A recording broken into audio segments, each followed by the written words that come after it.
అందరికీ నమస్కారం. నవరాత్రుల్లో 5వ రోజున ఈరోజు మనం స్కందమాతాదేవిని ఆరాధిస్తాం. అమ్మవారు తన ఒడిలో స్కందుడు అంటే కార్తికేయుడు కూర్చుని ఉండడం వల్ల ఆమెను స్కందమాత అని పిలుస్తారు. ఈ అమ్మవారు ప్రేమ, అమ్మతనం, కరుణ, రక్షణకు ప్రతీక.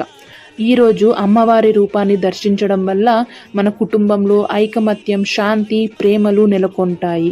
ఈరోజు మనం అమ్మవారి నుంచి నేర్చుకోవాల్సింది, అమ్మవారి కరుణ మనకు చెబుతుంది ఇతరుల తప్పులను క్షమించడం బలహీనత కాదు, అది ఒక గొప్ప శక్తి అని. అమ్మవారి రక్షణ శక్తి మనకు గుర్తు చేస్తుంది మన కుటుంబాన్ని కాపాడడానికి ధైర్యంగా నిలబడాలి అని.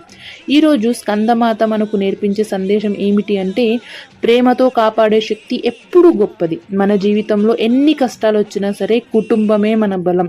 ప్రేమ, ఐకమత్యం ఉన్న చోట భయం లేదు, విభేదాలకు అసలే చోటు లేదు అని ఆమె ఆశీర్వాదం మనకు చెబుతుంది. ప్రేమతో చేసిన ప్రతి పని ఎప్పుడు విజయవంతం అవుతుంది అని. విజయవంతం అవ్వాలని కోరుకుంటూ శ్రీమాత్రే నమః.